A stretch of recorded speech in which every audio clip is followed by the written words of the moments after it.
Sermon 115 de saint Augustin, l'humilité dans la prière. Luc chapitre 18, versets 1 à 17. Cette lecture du Saint Évangile nous porte à la prière et à la vraie foi, sans nous permettre de nous appuyer sur nous-mêmes, mais sur le Seigneur. Se pouvait-il une exhortation plus pressante à la prière que cette comparaison du juge d'iniquité ? Il n'avait ni crainte de Dieu ni égard pour personne. Vaincu par l'ennui et non pas déterminé par l'humanité, il finit néanmoins par écouter la pauvre veuve qui recourait à lui. Si donc il l'exauça, quoiqu'il trouvât ses réclamations si importunes, comment ne nous exaucerait pas celui qui nous presse de le prier ?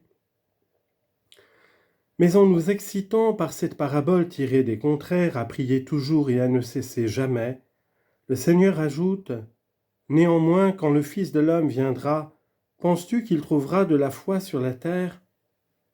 Sans la foi, point de prière. Comment demander ce qu'on ne croit pas ?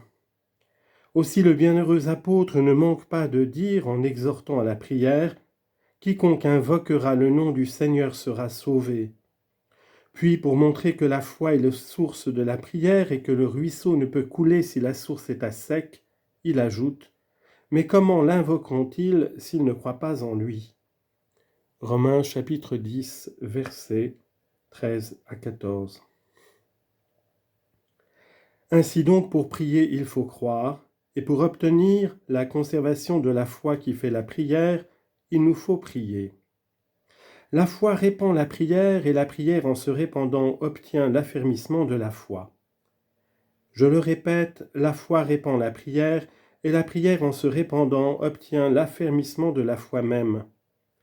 C'est en effet pour ne laisser pas notre foi s'affaiblir au milieu des tentations que le Seigneur dit ensuite « Veillez et priez pour n'entrer pas en tentation.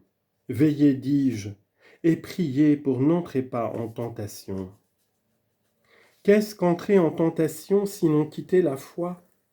Car la tentation gagne ce que la foi perd, et la foi gagne à son tour ce que perd la tentation. Effectivement, pour mieux convaincre votre charité qu'en disant « Veillez et priez pour n'entrer pas en tentation », le Seigneur donnait un moyen d'empêcher l'affaiblissement et la perte de la foi. Il ajoute au même endroit dans l'Évangile « Cette nuit même, Satan a demandé à vous cribler comme le froment, mais j'ai prié pour toi, Pierre, afin que ta foi ne défaille pas. » Luc chapitre 22, versets 31 à 32 et 46. Quand celui qui soutient supplie celui qui est en danger ne supplierait pas ? Observons toutefois que ces mots « quand le Fils de l'homme viendra, penses-tu qu'il trouvera de la foi sur la terre ?» s'appliquent à la foi parfaite, car elle est bien rare dans le monde. Vous le voyez, l'Église de Dieu se remplit. Or, qui pourrait y entrer s'il n'avait point de foi, et si la foi était parfaite, qui ne transporterait des montagnes ? Considérez les apôtres eux-mêmes. Ils n'auraient pas tout abandonné, ils n'auraient pas foulé aux pieds les espérances du siècle pour suivre le Seigneur, s'ils n'avaient une grande foi. Et pourtant, si cette foi était parfaite, ils ne diraient pas au Seigneur « Accroissez en nous la foi ». Luc chapitre 17, verset 5.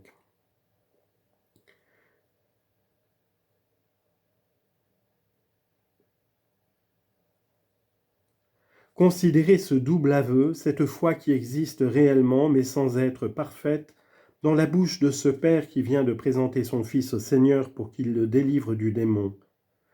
Interrogé s'il a la foi, « Je crois, Seigneur, répond-il, mais aidez mon incrédulité. » Marc 9, 23. Je crois, Seigneur. Il a donc la foi, mais aidez mon incrédulité, car sa foi n'est pas encore parfaite. Cette foi n'étant pas pour les orgueilleux, mais pour les humbles, le Seigneur dit cette parabole pour quelques-uns qui se confiaient en eux-mêmes comme étant justes et méprisaient les autres.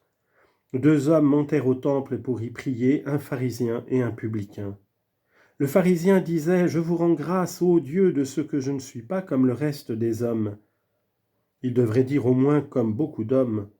Que signifie comme le reste des hommes ? sinon comme tous les autres hommes, excepté lui. Je suis donc juste, dit-il, les autres sont des pécheurs.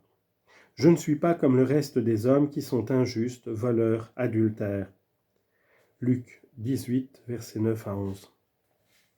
Voici près de toi un publicain qui te donnera lieu de t'enfler davantage encore. Comme ce publicain, dit-il, il fait partie du grand nombre, moi je suis seul de mon espèce. Je ne lui ressemble pas grâce à mes œuvres de justice qui me préservent de toute iniquité.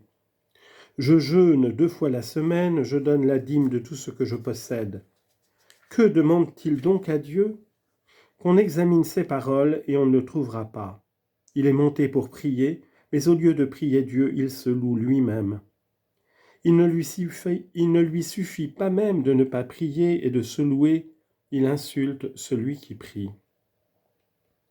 Le publicain se tenait éloigné, mais il était près de Dieu. Les remords de sa conscience l'écartaient de Dieu, mais sa piété l'attachait à lui. Le publicain se tenait éloigné, mais Dieu le regardait de près, car le Seigneur est grand et il abaisse ses regards sur les humbles, tandis qu'il ne voit que de loin les orgueilleux, tels que ce pharisien. Il voit de loin ces orgueilleux, Luc 18, 13, mais il ne les oublie pas. Considère encore l'humilité du publicain. Peu content de se tenir éloigné, il ne levait pas même ses yeux au ciel. Pour être regardé, il ne regardait pas, il n'osait regarder en haut, sa conscience le chargeait, mais l'espérance le soulevait. Vois encore, il se frappait la poitrine, il se punissait lui-même. Aussi le Seigneur pardonnait-il à son aveu. Il se frappait la poitrine en disant « Seigneur, ayez pitié de moi, qui suis un pécheur. » Voilà un homme qui prie. Qu'y a-t-il d'étonnant que Dieu lui pardonne, puisqu'il se reconnaît si bien? Après avoir prêté l'oreille à la plaidoirie du pharisien et du publicain, écoute la sentence. Après avoir vu l'orgueil dans l'accusateur, l'humilité dans l'accusé, écoute le juge. En vérité, je vous le déclare, c'est la vérité, c'est Dieu, c'est le juge qui parle. En vérité, je vous le dis, ce publicain sortit du temple justifié plutôt que le pharisien. Pourquoi, Seigneur? Je vois le publicain plutôt que le pharisien sortir du temple justifié. Pourquoi? Pourquoi? Le voici. Quiconque en effet s'exalte sera humilié, et quiconque s'humilie sera exalté. Tu viens d'entendre la sentence, prends donc garde de te jeter dans une mauvaise affaire, autrement, tu viens d'entendre la sentence, prends garde à l'orgueil. Qu'ils ouvrent les yeux maintenant, qu'ils prêtent l'oreille à ces moqueurs impies, ces hommes qui présument de leur propre force et qui disent « Dieu m'a fait homme, mais je me suis fait juste ». N'est-ce pas être pire et plus détestable que le pharisien? Le pharisien, dans son orgueil, se disait juste, néanmoins, il rendait grâce à Dieu de sa justice. Il se disait juste, mais il rendait grâce à Dieu. Je vous rends grâce, ô Dieu, de ce que je ne suis pas comme le reste des hommes. Je vous rends grâce, ô Dieu. Il remercie Dieu de n'être pas comme les autres hommes, et toutefois il est blâmé de son orgueil et de son enflure. Sa faute n'est pas d'avoir rendu grâce à Dieu, mais de s'être regardé comme n'ayant plus besoin de rien. Je vous rends grâce de ce que je ne suis pas comme les autres hommes qui sont injustes. Tu es donc juste, toi, et c'est pourquoi tu ne demandes rien. Tu es donc parfait, et la vie humaine n'est plus une épreuve sur la terre. Job 7, 1. Tu es donc parfait, tu es riche, et tu n'as plus besoin de dire « Pardonnez-nous nos offenses ».